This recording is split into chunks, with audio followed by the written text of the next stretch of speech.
Good evening. Hope आप सभी अच्छे हो। इधर कुछ दिनों से due to some reason could not upload video. Now again this process will continue, and now I'll be starting class 11th video. Very basics to understand physics. Physics की जो बेसिक चीजें हैं उसको समझने के लिए, और वो शुरू करते हैं डायमेंशन से। तो let us C dimension analysis.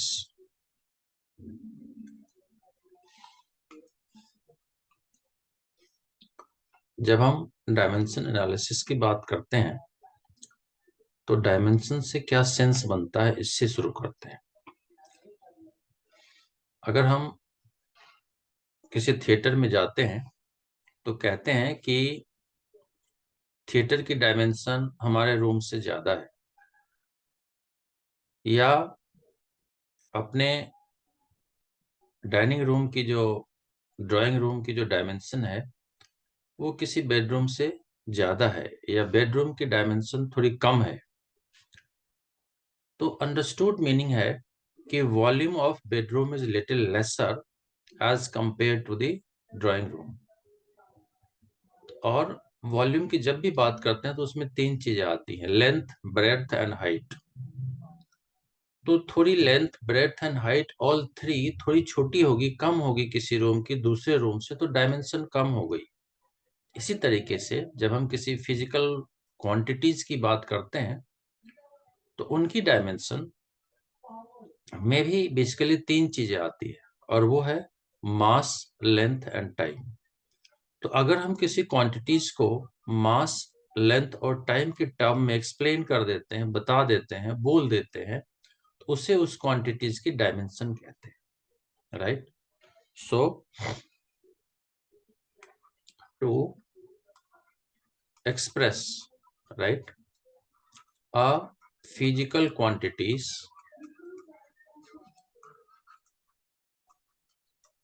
physical quantity in terms of mass, length and time is called dimension, right, of that quantity। ठीक है। जैसे अगर एग्जांपल से देखें, it will be more clear. First, जैसे वॉल्यूम की ही बात हमने करी, तो वॉल्यूम एक फंडामेंटल क्वांटिटी है, और वॉल्यूम में क्या क्या चीजें आती है हम जानते हैं। Volume means length, breadth and height, तीन चीजें आती है basically. Length, breadth and height ये सभी है क्या, तो डिस्टेंस है। तो सबके लिए, लेंथ के लिए हम मीटर यूज करते हैं, ब्रेड्थ के लिए भी मीटर यूज करते हैं, और हाइट के लिए भी मीटर यूज करते हैं। तो ये बन गई एम क्यूब, जिसके लिए डायमेंशन में हमें मीटर के लिए कैपिटल सिंबल यूज करेंगे एल। तो L3 हो गई, और इसको हम बिग ब्रैकेट में, स्क्वायर ब्रैकेट में बंद कर देंगे। तो this is the dimension of the volume. इसमें हैविंग सेड दैट कि हमने मास, लेंथ एंड टाइम इस तीन में लिखना है, या तीन में से किसी एक के टर्म में अगर हम लिख देते हैं तब भी डायमेंशन है। लेकिन अगर हमने मास, जैसे इसमें मास और टाइम इज मिसिंग, तो we may do like this is our choice, that am not, L3 तो है ही है, and T naught, and again we can put square bracket, both are correct without doing this or previous one which is done। Hope it is clear। एक और example लेते हैं, let's say velocity लेते हैं। ऐसे कोई भी क्वांटिटी हम ले सकते हैं। वेलोसिटी में हम वेलोसिटी को डिफाइन करते हैं क्या, displacement upon time, right. Displacement divided by time. और जब हम डिस्प्लेसमेंट डिवाइडेड बाय टाइम कहते हैं तो बेसिकली डिस्प्लेसमेंट या डिस्टेंस एक ही चीज है जिसको हम मीटर में लिखते हैं, और टाइम को तो टाइम ही बोलते हैं, टी। तो मीटर के बदले एल और टाइम के बदले t-1। तो एल t-1 हो गई डायमेंशन फॉर वेलोसिटी। यस, अगर हम चाहें मास भी ऐड करना, बी में राइट m0, एल पे तो 1 है ही और टी पे -1 है। तो this way we can write the dimension of any fundamental quantities. बस हमें क्या आना चाहिए, फॉर्मूला जरूर आना चाहिए। हमें फॉर्मूला आता है तो हम इजीली कन्वर्ट कर सकते हैं। देन हम चाहें तो डायरेक्ट यूनिट को भी कन्वर्ट कर सकते हैं डायमेंशन में। जैसे वेलोसिटी की एसआई या एमकेएस यूनिट क्या होती है, ये होती है मीटर पर सेकेंड। तो मीटर के लिए हमारी क्या सिंबल लेना है, लेंथ एल, एंड सेकेंड के लिए टी। तो ये बन गई LT-1, सेम थिंग। तो डायरेक्ट हम चाहे तो यूनिट को भी कन्वर्ट कर लेंगे, या नहीं तो फॉर्मूला लिख के फिर कन्वर्ट करेंगे। Both are same thing. Hope you have understood. Now ऐसे जितने भी लिखेंगे हम, तो पॉइंट ये निकल के आती है, ये इंपॉर्टेंट बात क्या है कि ये लिख के हमें क्या फायदा होगा, या जिसको हम कहते हैं इंपॉर्टेंस इसकी क्या है। इसकी इंपॉर्टेंस की जब हम बात करते हैं, इससे बेसिकली हम एक दो बातें सीखते हैं। क्या क्या, तो पॉइंट नंबर 1 कि any physical quantity is depending on which fundamental quantities. जैसे वेलोसिटी दो फंडामेंटल क्वांटिटी पे डिपेंड कर रही है, एक लेंथ पे, दूसरी टाइम पे। ओके, कोई भी फंडामेंटल फिजिकल क्वांटिटी किस फंडामेंटल क्वांटिटी पे डिपेंड करती है। जैसे वॉल्यूम LBH तो सिर्फ और सिर्फ लेंथ पे या डिस्टेंस पे डिपेंड करती है। And second point is nature of dependence. Nature में जैसे वॉल्यूम में लेंथ इज कमिंग 3 टाइम्स, तो क्यूब है लेंथ की, जबकि वेलोसिटी में लेंथ L पे 1 पावर है और टाइम पे इनवर्स है। तो not only the quantity on which fundamental quantity on which it depends, nature of dependence also। तो ये दो हमारी की पॉइंट है रिगार्डिंग दिस डायमेंशन। और डायमेंशन लिखने के बाद ऐसे कुछ स्क्वायर ब्रैकेट में जरूर लिखना है, ये रूल है। Hope I am able to convey. Then we have कि ये लिखने के बाद इसकी एप्लीकेशन क्या है, विच इज मोर इम्पोर्टेंट, जो कि not only CBSE entrance exams में भी आते हैं। तो let us try to understand the application of dimension analysis. अगर हम एप्लीकेशन को समझें तो मोटे तौर पे 3 एप्लीकेशन है। Let us take one by one. Point number 1 is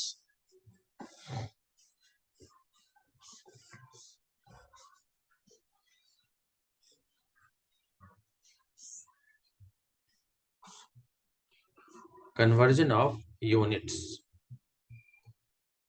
right? Conversion of unit में एप्लीकेशन में अगर हम देखें,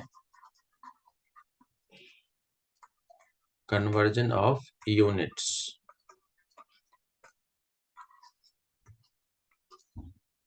जैसे सिंपल मैथमेटिक्स में अगर कोई कहता है कि 54 किलोमीटर पर आवर, एंड अगर हमें जरूरत है इसको मीटर पर सेकेंड में कन्वर्ट करने की, तो हम क्या करते हैं, एक शॉर्टकट मेथड है कि हम 5/18 से मल्टीप्लाई कर देते हैं, and then we get 18 3 जा 54, so 15 meter per second. Same thing we can do in by conversion of unit. और तो मतलब क्या हुई किलोमीटर पर आवर से मीटर पर सेकंड में कन्वर्ट करी। तो ऐसे ही एमकेएस यूनिट को सीजीएस में कन्वर्ट कर सकते हैं और सीजीएस यूनिट को एमकेएस में कन्वर्ट कर सकते हैं। इसके लिए फंडामेंटल एक फॉर्मूला है, और फंडामेंटल फॉर्मूला क्या है? तो सिंस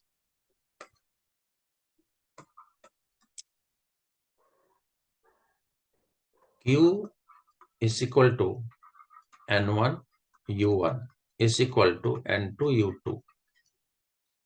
मीनिंग क्या है? जब यूनिट इंट्रोड्यूस करते हैं तो वहां इसको डिस्कशन करते हैं कि Q stands for physical quantity, N1 for numerical value in U1 first unit and N2 for numerical value in second unit U2।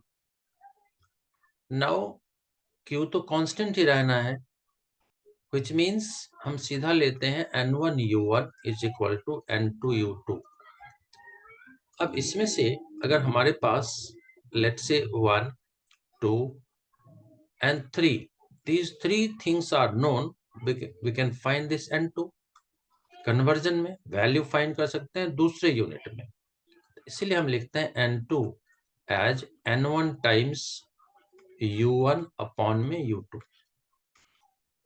जिसको हम ऐसे भी लिख सकते हैं। U1 मतलब MLT में लिखते हैं यूनिट को, MLT, और divided by again MLT in other unit, इसको लिखेंगे M1 M2 L1 L2 T1 T2।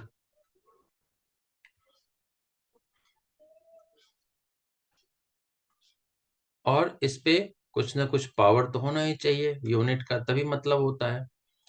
तो ये हो गई हमारी let's say x, let's say y, let's say z, और ये n1 टाइम्स तो यहाँ पे है ही है। तो इस फॉर्म में हम इसको कन्वर्ट करते हैं। जैसे एग्जाम्पल से हम बेटर समझते हैं इसको। एग्जाम्पल एस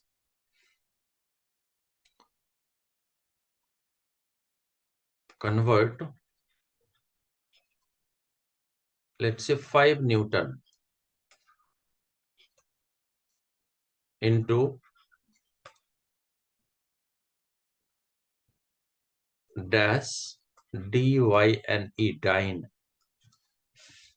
तो ये जो हमारे सामने है क्वेश्चन 5 न्यूटन, तो 5 हो गई हमारी ये N1, न्यूटन हो गई हमारी MKS यूनिट में, और second N2 is missing and U2 हो गई CGS यूनिट में। अगर हम यहाँ पे सब्स्टिट्यूट करें, N2 चाहिए हमें, N1 कितनी दी हुई है? 5 M1 अपॉन M2, तो M1 हमारी जो फर्स्ट यूनिट है जो कि CGS है, इसमें हम लेते हैं 1 kg, तो 1 kg डिवाइडेड बाय 1, M2 हमें कन्वर्ट करना डाइन में, छोटी यूनिट है, तो 1 ग्राम। ना पॉइंट इज कि ये x की वैल्यू क्या होगी यहाँ। अगर हम x की वैल्यू ढूंढते हैं तो x के लिए हमें क्वेश्चन से ही की पॉइंट मिलता है। क्या वो की पॉइंट है कि हमें किसको कन्वर्ट करना है? तो न्यूटन को। Newton is unit of force, and force की हमें डायमेंशन लिख लेनी है। तो हम जानते हैं force is ma, so MLT-2, which means m पे यहाँ 1 पावर है, अंडरस्टूड है, l पे 1 है और t पे -2 है। तो x की वैल्यू हो गई 1, y की वैल्यू हो गई 1 एंड z की वैल्यू हो गई -2, और इसे हमने यहाँ यूज कर लेना है। तो m पे तो वैल्यू 1 ही हो गई, देन L1 अपॉन L2, तो स्टैंडर्ड यूनिट MKS में लेंथ लेते हैं मीटर में, तो 1 मीटर डिवाइडेड बाय कन्वर्ट करना है सेंटीमीटर वाले में, और y की वैल्यू है 1, तो 1 पावर, और फिर इनटू टाइम, तो टाइम तो हमने सेकेंड में लेना है, तो 1 सेकेंड, और दोनों में सेकेंड ही लेते हैं, अपॉन 1 सेकेंड, और इस पे जेड पे है -2 पावर, तो -2 डाल दिया। अब ग्राम में कन्वर्ट करना है और हम न्यूमरेटर में केजी है तो विल कन्वर्ट इट 5 और ये हो जाएगा क्या तो 1000 ये भी हो गई ग्राम में। अब डिवाइडेड बाय 1 ग्राम है 1 पावर हम छोड़ सकते हैं। लाइकवाइज 1 मीटर को हम कर देंगे 100 सेंटीमीटर डिवाइडेड बाय 1 सेंटीमीटर 1 फिर छोड़ सकते हैं एंड 1 सेकेंड बाय 1 सेकेंड की कोई मीनिंग नहीं है इसको भी छोड़ सकते हैं। तो डायरेक्ट क्या बन गई 10 पे कितनी पावर आ गई 5 तो therefore n2 is equal to 5 into 10 raised to the power 5 dyne और ये आंसर हो गई। इस तरीके से हम बहुत सारे कर सकते हैं और अगर समझ के करेंगे तो एकदम आराम से हो जाए। जिसको डायरेक्ट याद करते हैं कि 1 newton is equal to 10 raised to the power 5 dyne वो हमने यूनिट और डायमेंशन के मेथड से सॉल्व करके फाइंड कर लिया राइट। तो hope I am able to convey. Thank you so much. May God bless you. Do like my video, subscribe and share it with your friends and do write your comments. Thanks a lot.